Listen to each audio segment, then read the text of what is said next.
Hi mga ka-vibes, shout out po sa inyong lahat.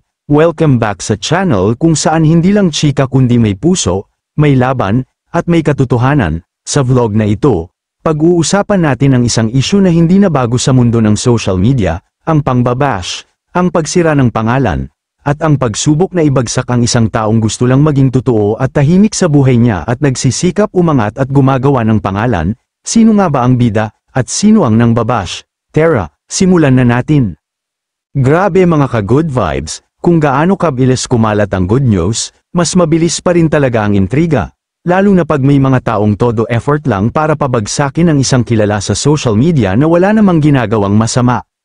Yes, I'm talking about Medeth. Recently, hindi na bago ito, veterano na sa kakabash kay Medeth, ultimate at certified na basher, ang todo effort para i-drag siya pababa. Imagine mo yun, hindi na nga siya connected sa issue, pilit pa rin siyang sinasabit, as in, sobrang trying hard. Kumbaga, naghahanap ng kahit anong butas para lang may pintas. At ang nakakagulat pa, ang issue, tungkol kay James, ang dati niyang ka-love team, na ngayon ay may bagong girlfriend na. So natural lang naman, move on na si Guy, happy na siya, good for him. Pero bakit kailangang isama si Medeth sa kwento? Ano naman ang kinalaman ni Medeth? Bakit parang kasalanan pa niya na may bagong pag-ibig na ang dati niyang ka-love team, hindi naman siya third wheel o third party, para isama sa issue, gawa ng kwento at pilit pagkumparahin sila? Ang lalim ng hinanakit ng basher na to, lahat na lang ng galaw ni Medeth, ginagawa ng kwento, kesyo sama ng ugali, kesyo dugyot, kesyo mayabang, mukhang pera at ano-ano pa, pero sa totoo lang, hindi na siya related sa issue, gawa-gawa lang ang connection para lang may masabi at ma-content. Alam mo, dito natin makikita kung gaano ka-toxic ang ilang tao sa social media. Hindi lahat ng nanonood ay tagahanga, pero iba na talaga yung intentional na siraan ka, kahit wala ka ng ginagawa.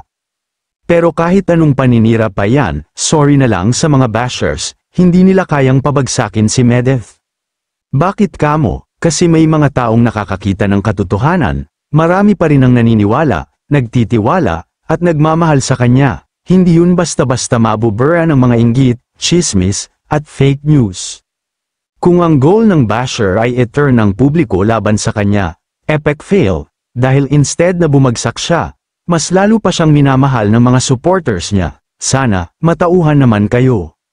Kung hindi nyo siya trip, fine, pero huwag nyo namang gawing career ang manira. Wala kayong makukuha dyan kundi bad karma at embarrassment. Sa fans naman ni Medeth, saludo kami sa inyo. Kayo ang dahilan kung bakit hanggang ngayon, nakakatayo pa siya with grace and strength. Tuloy lang tayo sa support, sa good vibes, at sa pagprotekta sa mga idol nating sinisiraan lang dahil sa inggit. So ayan mga ka-vibes, sana naging malinaw sa vlog na ito kung gaano kababaw ang ibang intriga, at gaano kalalim ang pagmamahal ng mga totoo at loyal na tagahanga, kahit ilang bash pa yan. Basta't alam mong wala kang ginagawang masama, panalo ka pa rin. Don't forget to like, comment, and share this vlog para makarating sa mga tao na kailangan matauhan. This is Jazz Zay TV, reminding you na, ang totoo, hindi kailangang ipagtanggol, kusayang lumalabas.